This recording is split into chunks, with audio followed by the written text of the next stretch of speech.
Good evening সবাইকে। আবারও the Times of লিজার চ্যানেলে সবাইকে স্বাগত জানাই। আজ আবারও নতুন একটি ব্লগ নিয়ে চলে এলাম তোমাদের সাথে। কিন্তু আজকের এই ব্লগের শুরুতে আমি একা আসিনি, সাথে নিয়ে এসেছি এই ঝিরিঝিরি বৃষ্টিকে। তো চলো বেশি দেরি না করে আজকের এই ব্লগটাকে এখান থেকেই শুরু করে দিচ্ছি। এখন ঘড়িতে সময় প্রায় 5টার কাছাকাছি, আর ওদিক থেকে হাজব্যান্ডেরও অফিস থেকে আসার সময় হয়ে গিয়েছে। তারপর বাইরে যা বৃষ্টি দেখলাম, এতে ভাবলাম একবার কল করে দেখি উনি কোথায় রয়েছেন। তা করতে করতেই ওপাশ থেকে বলেন যে বাড়ির সামনেই চলে এসেছি। তো সেই জন্য আমি ভাবলাম যখন বাড়ির সামনে এসেই পড়েছেন তো একটুখানি আমি টিফিন বানিয়ে রাখি। আর এই ঠান্ডার দিনে গরম গরম এগ টোস্ট খেতে ভীষণ ভালো লাগবে। তাই এদিক ওদিক চিন্তাভাবনা না করি কিন্তু আমি এগ টোস্টটাকে বসিয়ে দিলাম। আর ওদিক থেকে কিন্তু কলিং বেল বেজে গেছে, অভিষেক চলেও এসেছে। তো সেই জন্য কিন্তু গরম গরম এগ টোস্ট কিন্তু আমি বানিয়ে দেব। আর সত্যি বলতে এই ওয়েদারে না খেতে বেশ ভালো লাগে, যে এরকম গরম গরম কিছু জিনিস হবে, খেতেও ভালো লাগবে। আর এই ওয়েদারে সবথেকে যেটা ভালো লাগে সেটা হচ্ছে চা আর হচ্ছে পেঁয়াজি। আমার তো ভীষণ ভালো লাগে, শুধু পেঁয়াজি না, যে কোনো রকম পকোড়া হলেই হচ্ছে কিন্তু হবে। তো দেখো আমার এখানে যে তাওয়াটা রয়েছে, তাওয়ার অবস্থা ভীষণ খারাপ, এই গরম করে করে এই অবস্থা হয়েছে। তো যাই হোক, এখন এই তাওয়াটাই কিন্তু বেশ সুন্দর কাজে আসে। সত্যি বলতে ব্রেড যখনই বানাই না, তখন এইটা দিয়ে না বেশ সুন্দর কিন্তু উঠে যায়। আর অনেকটা যেহেতু স্পেস আছে, তো সেই জন্য এই তাওয়াটাকে আমি বারবার ব্যবহার করি। তো যাই হোক, একদিন সময় করে একটা তাওয়া আমাকে নিয়ে নিতে হবে। তো যাই হোক, আস্তে আস্তে কিন্তু আমি ব্রেডটাকেও তৈরি করে নিচ্ছি।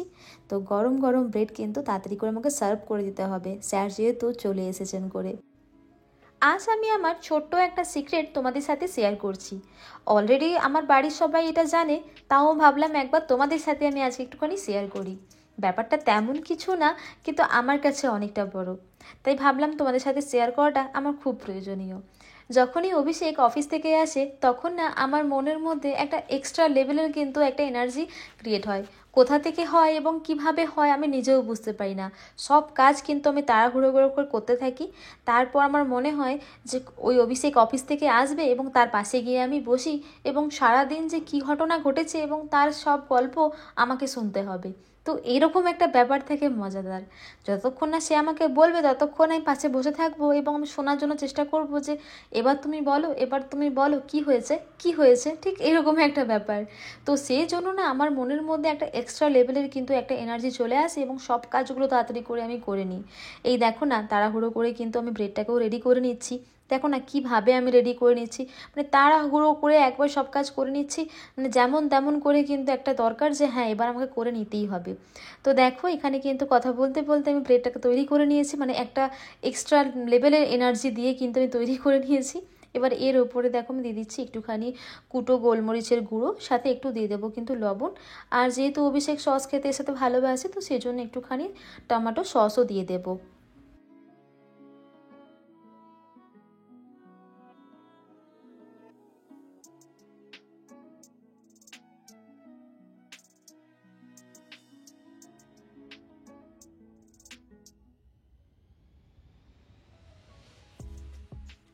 অভিষেক অফিস থেকে আসার সময়তেই অর্ডার করে দিয়েছিল এই এতগুলো মশলা, যেগুলো কিনা এই মাত্রই দিয়ে গেল। আর আমি তাই বললাম, অভিষেক প্যাকেট থেকে একবার বের করে দেখো যে প্রত্যেকটা মশলা ঠিকমতো করে দিয়ে গেছে কিনা। তারপর ছোলা খুলতেই দেখলাম এই এতগুলো মশলা, আর প্রত্যেকটা মশলাই কিন্তু কাজের মশলা। আর প্রত্যেক দিন কিন্তু এই মশলা আমাদের কাজে লেগেই থাকে। এই এতগুলো মশলা দেখে নেওয়ার পর কিন্তু একবারের জন্য আমারও মাথাটা ঘুরে গিয়েছিল যে এই এতগুলো মশলা আমার কি হবে। কিন্তু যাই হোক, আমার কিন্তু পরে পরে বুঝতে পারছি যে হ্যাঁ এই মশলা কিন্তু আমার প্রতিদিনের প্রয়োজনীয় মশলা। আর প্রত্যেকটা মশলা কিন্তু মনে করে করে ঠিক অভিষেক নিয়েই এসেছে। আমার কিন্তু সেটা দেখে ভীষণ খুশি লাগছিল। আর যারা রান্নাঘরে থাকে এবং রান্নাঘরের মধ্যে প্রত্যেকটা মশলা যখন হাতের কাছে পায়, তারা যে কি খুশি হয় তারাই একমাত্র জানে। সত্যি বলতে এই মশলাগুলো একবার তো মনে হলো যে এতগুলো মশলার মানেটা কি, কিন্তু সত্যি বলতে পিছনে অনেক বড় একটা ঘটনা আছে, সেগুলো তোমাদের সাথে অবশ্যই আমি এখন শেয়ার করব। তো এই মশলার সাথে সাথে কয়েকটা জিনিস দরকার ছিল, যেরকম কলিন, আর সাথে আমার কর্নটাও শেষ হয়ে গিয়েছিলো, তাই আমি ভাবলাম একটুখানি কর্নটাও আনিয়ে দিই। মানে অভিষেককে আমি বলেছিলাম যে অভিষেক কর্নটা আনিয়ে দিও। তো সেটাই এখন কিন্তু অভিষেক নিয়ে চলে এসেছে। এবার দেখো আমি সুন্দর করে সাজিয়ে রেখেছিলাম মশলাগুলোকে, এবার আস্তে আস্তে করে আমি ঝুড়ির মধ্যে রেখে দিচ্ছি। এইবার তোমাদেরকে আমি বলি এই এতগুলো মশলা নিয়ে আসার পিছনে কারণটা কি। তো দেখো যে ঝুড়িটার মধ্যে আমি এখন মশলাগুলোকে সুন্দর করে সাজিয়ে রাখছি, ঠিক সেই রকমভাবেই কিন্তু আমি আমার মশলাগুলোকে আগেও এরকমভাবেই সুন্দর করে সাজিয়ে রাখতাম। কিন্তু আমার এটা জানা ছিল না যে মশলার কৌটোগুলোকে এরকমভাবে যদি খুলে রাখা হয় তাহলে কিন্তু সেগুলো কিছুদিন পর খারাপ হয়ে যায়, তো তাছাড়া কিন্তু পোকাও লেগে যায়। তো আমার সাথেও কিন্তু ঠিক সেরকমই একটা ঘটনা ঘটে গিয়েছে। তো ডেট এক্সপায়ার হওয়ার আগেই কিন্তু আমার এই মশলাগুলো খারাপ হয়ে যায় এবং তার সাথে কিন্তু পোকাও লেগে যায়। তো কিছুদিন আগেই আমি একটা ঘটনার মধ্যে দেখেছি যে কিছু কিছু মশলার মধ্যে দেখছি পোকা লেগেছে। তা করতে করতেই মনে হলো যে এবার একবার আমাকে চেক করা দরকার যে প্রত্যেকটা মশলা কেমন আছে। ও বাবা, তা করতে করতেই দেখি যে প্রত্যেক কটা মশলাতেই কিন্তু আমার এরকম পোকা লেগে গিয়েছে, সেগুলো আর খাওয়ার উপযুক্ত নয়। সাথে সাথে আমি প্যাকেট করলাম এবং প্যাকেট করে একদম দূর করে দিলাম। তো এই হচ্ছে আমার অবস্থা, যার কারণে কিন্তু নতুন করে আমাকে আবারও মশলা রিস্টোর করতে হচ্ছে।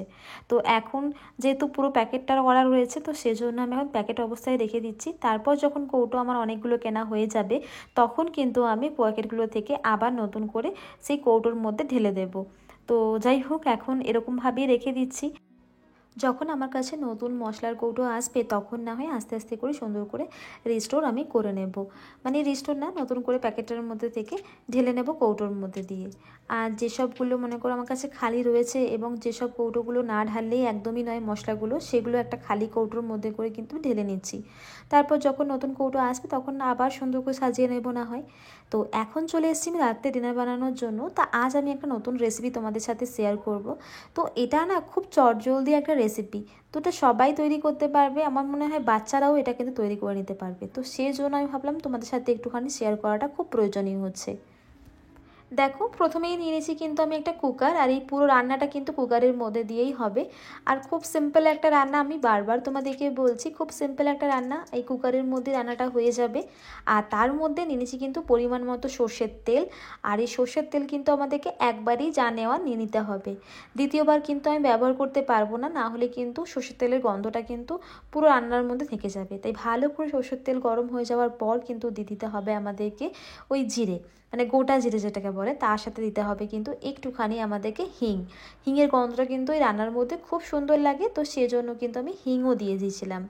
তো দেখো, তারপর দিয়েছিলাম পেঁয়াজ কুচি, এবং পেঁয়াজ কুচিটা যতক্ষণ না লাল লাল করে হয়ে যাচ্ছে ততক্ষণ পর্যন্ত আমাদেরকে নাড়াচাড়া করতে হবে। তারপরে দিয়ে দিতে হবে কিন্তু টমেটো কুচি এবং সাথে কিন্তু একটুখানি লঙ্কা কুচি। তো একটু ঝাল ঝাল টক টক মানে খাবারটা খেতে হবে, তো সেজন্যই কিন্তু টক ঝাল মিষ্টি দুটোকেই মিলিয়ে কিন্তু আমাদেরকে রান্নাটা করে নিতে হবে। তো দেখো, এবার আমি কিন্তু সামান্য লবণ দেবো যাতে টমেটোটা ভালো করে সেদ্ধ হয়ে যায়। আর পেঁয়াজটা যখন আমরা হচ্ছে যে ভাজবো তখন কিন্তু কোনো রকমভাবে কিন্তু আমরা লবণ দেব না। আর এই রান্নায় কিন্তু কোনো রকমভাবে আমরা হলুদ ব্যবহার করব না, যাও রান্না হবে এই মশলার ওপর দিয়েই কিন্তু রান্নাটা হয়ে যাবে এবং মশলা দিয়েই কিন্তু আমাদের এই রঙটা চলে আসবে। তো দেখো, ভালো করে কিন্তু এবার আমি কষিয়ে নেব। কষিয়ে নেওয়ার পর যখন দেখবে মশলাটা অনেক সুন্দরভাবে কষে গিয়েছে, টমেটোটাও গলে গেছে, তোমাদেরকে আমি দেখিয়ে দিলাম। তো তারপর নাড়াচাড়া করে নেওয়ার পর কিন্তু আমাদের দিয়ে দিতে হবে আগে থেকে সেদ্ধ করে রাখা সয়াবিন। তো সয়াবিনটা দেখো আমি সেদ্ধ করে রেখেছিলাম, আগের থেকে জল ঝরিয়ে নিয়েছিলাম। এবার ভালো করে কিন্তু মিশিয়ে নিতে হবে। আর যতক্ষণ আমরা মশলাটাকে কষাবো ততক্ষণ কিন্তু আমাদেরকে আর আলাদা করে জল ব্যবহার করতে হবে না।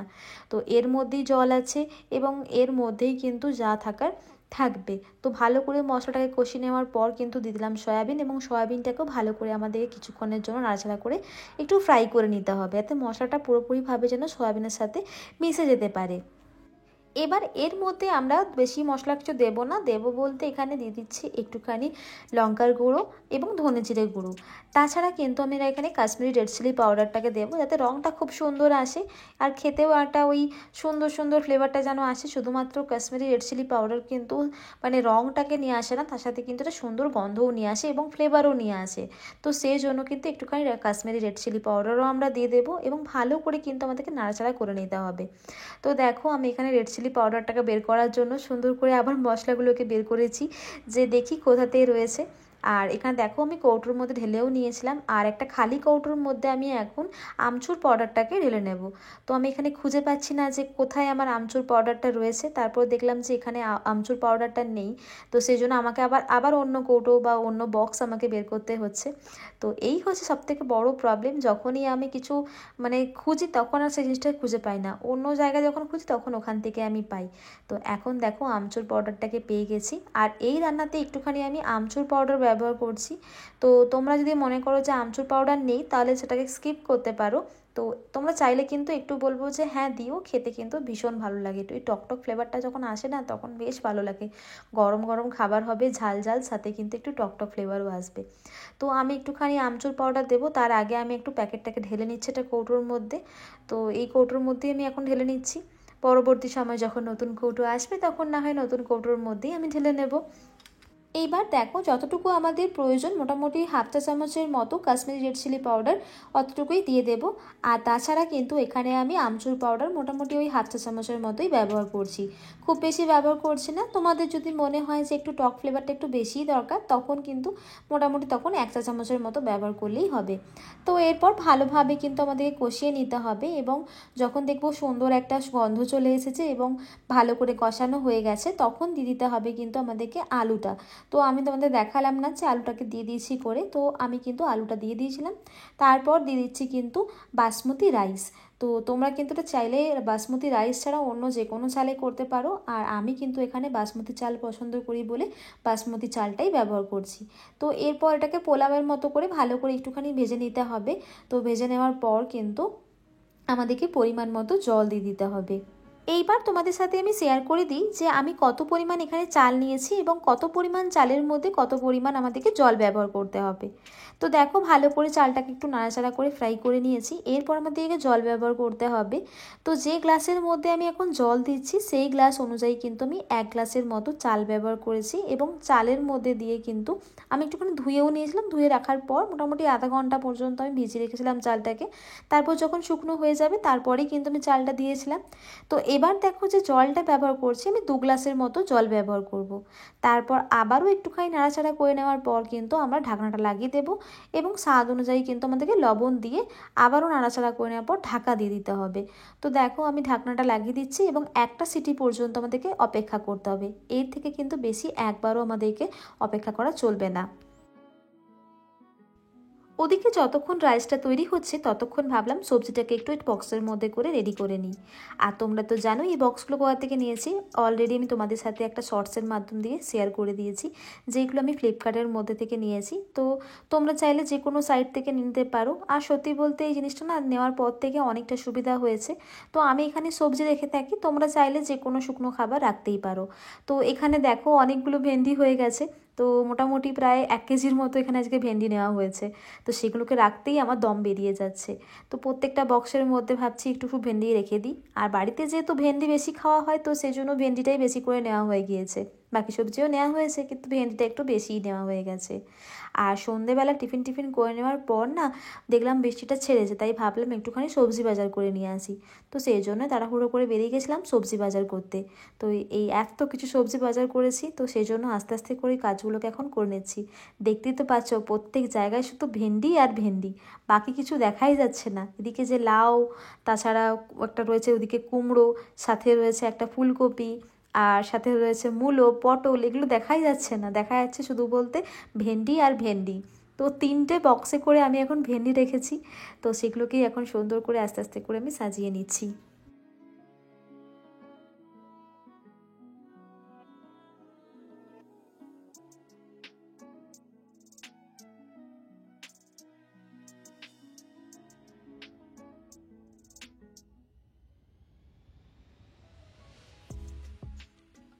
এখানে দেখো সবজিগুলো খুব সুন্দর করে আমি বক্সের মধ্যে করে রেখে দিয়েছি। তোমরা চাইলে কিন্তু নিজেদের পছন্দ মতো করে টুকরো টুকরো করেও কিন্তু রাখতে পারো। যেহেতু আমরা গোটা সবজি এভাবে রেখে থাকি তাই গোটা সবজিগুলোকে সুন্দর করে সাজিয়ে বক্সের মধ্যে করে রেখে দিয়েছি। আমি অনেককেই দেখেছি অনেকে টুকরো টুকরো করে কেটে রাখে। তো এতে কি হয় না যে মশলার পরে সবজিটা খারাপ হয়ে যেতে পারে, আর গোটা সবজিতে রাখি তাহলে কিন্তু কোনো প্রবলেম হয় না। তো দেখো আমি এখানে গোটা সবজি রেখেছি, সুন্দর করে সাজিয়ে নিয়েছি, আর দেখতে কতটা সুন্দর লাগছে ফ্রিজটার মধ্যে দিয়ে। তোমাদেরকে তোমাদেরকে একবার আমি এক ঝলক দেখিয়ে দেবো সুন্দর করে সাজিয়ে নেওয়ার পর। আর আমি কিন্তু যখনই লেবু রাখি তখন লেবু কিন্তু এরকম বক্সের মধ্যে করে রাখি, এতে কি হয় না কোনো রকমভাবে লেবুগুলো হচ্ছে যে খারাপ হয়ে যায় না। তো এই দেখো কতটা সুন্দর দেখতে লাগছে বক্সগুলো।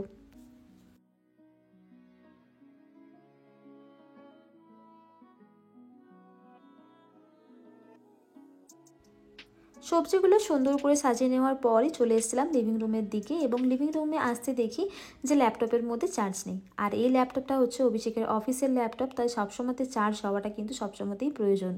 তো যাই হোক, সেজন্য দেখো ক্যাবিনেট থেকে বের করে চার্জারটা, তো এবার আমি চার্জে লাগিয়ে দিলাম ল্যাপটপটাকে। আর তাছাড়া কিন্তু যে কোনো চার্জার হোক বা যে কোনো দরকারি জিনিসপত্র হোক না কেন আমি কিন্তু এই বক্সের মধ্যে রেখে থাকি। তো এখন যেমন দেখো এই মোবাইলের যে চার্জারটা সেটাও কিন্তু আমি এখানেই রেখেছিলাম। আর এই মোবাইলটা আমি মাঝে মধ্যেই ইউজ করে থাকি, কেন কি এই মোবাইলটার মধ্যে আমি প্রায় সময়তে আমি আমার ভিডিও দেখতে থাকি। তাছাড়া এটা অভিষেকের কিন্তু মানে অফিসের মোবাইল, তাও আমি ইউজ করি। তো সব জিনিসেই যখন ইউজ করি তখন অফিসের জিনিসেও আমি হাত পাত বসিয়ে দিয়েছি যে হ্যাঁ এটা আমারও প্রয়োজন। আর এদিকে মোটামুটি সব কাজ হয়েই গেছে আজকে। এবার শুধুমাত্র ফিশ ট্যাঙ্কের লাইটটা অফ করেই চলে যাব খাওয়া দাওয়ার পাট চুকাতে, মানে ডিনারের পাট চুকাতে। ডিনারটা রেডি করতে করতে আজকের এই ব্লগটাও তাহলে এখানে শেষ করছি। দেখা হবে নেক্সট ব্লগে। ততক্ষণ না ভালো থেকো এবং সুস্থ থেকো। আর আজকের এই ব্লগ তোমাদের কেমন লাগলো সেটা কিন্তু জানাতে একদম ভুলবে না। আর এবার তোমাদের দেখিয়ে দিই আমি রাইসটা কেমন ছিল আর কতটা সুন্দর হয়েছিল, এবং তার সাথে আমি কী কী শেয়ার করেছি। দিয়েছিলাম বলতে রায়তা আর স্যালাড। তো চলো আর দেরি না করে আজকের ব্লগটা শেষ করলাম এখানেই।